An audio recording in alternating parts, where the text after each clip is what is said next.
حضرت امام غزالی علیہ الرحمہ ایک بار مکہ معظمہ میں تشریف فرما تھے۔ آپ چونکہ ظاہری شان و شوکت سے بے نیاز تھے، اس لیے آپ سادہ اور معمولی قسم کا لباس پہنتے تھے۔ تو اسی دوران مولانا عبد الرحمن طوسی علیہ الرحمہ نے آپ سے عرض کی کہ آپ کے پاس اس کے علاوہ اور کوئی کپڑا نہیں ہے، آپ امام وقت ہیں اور پیشوائے قوم ہیں، ہزاروں لوگ آپ کے مرید ہیں۔ تو آپ نے جواب دیا کہ ایسے شخص کا لباس کیا دیکھتے ہو جو اس دنیا میں ایک مسافر کی طرح مقیم ہے اور جو اس کائنات کی رنگینیوں کو فانی اور وقتی تصور کرتا ہے۔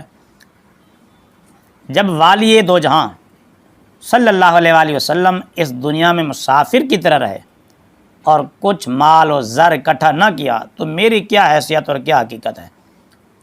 آپ ایک بار جامع مسجد اموی میں تشریف فرما تھے۔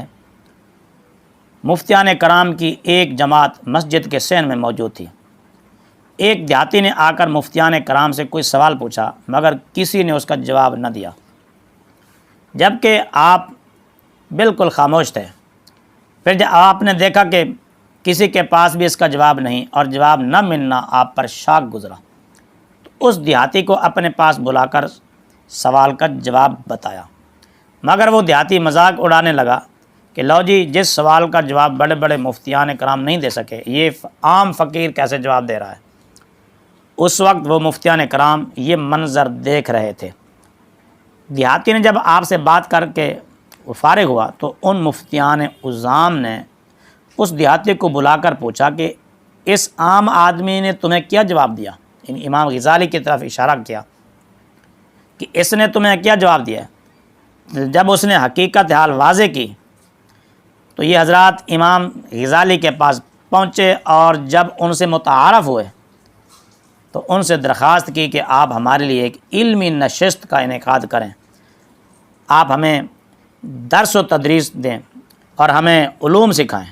آپ نے اگلے دن کا وعدہ فرما لیا، مگر اسی رات ہی وہاں سے تشریف لے گئے۔ ایک بار اتفاقاً امام غزالی علیہ الرحمہ دمشق کے مدرسہ امینیہ میں تشریف فرما تھے۔ وہاں دیکھا کہ ایک استاذ اپنے طلباء کو سبق پڑھا رہا ہے اور دوران سبق قال الغزالی کہہ رہا ہے، یعنی امام غزالی کے کلام کے ساتھ درس و تدریس کر رہا ہے۔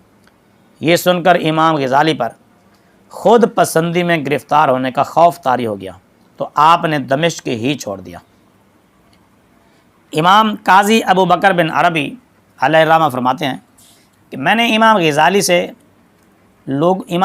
علیہ الرحمہ کو لوگوں کے درمیان اس حال میں پایا کہ آپ کے ہاتھ میں ایک لاٹھی تھی، پیوند لگے ہوا کپڑا تھا اور وہی آپ نے پہنا ہوا تھا، کندھے پر پانی کا ایک برتن لٹک رہا تھا، اور میں نے دیکھا کہ بغداد میں آپ کی مجلس علم میں 400 کے قریب خوشحال اور بڑے بڑے عالم فاضل لوگ حاضر ہوتے اور آپ سے علم حاصل کرتے۔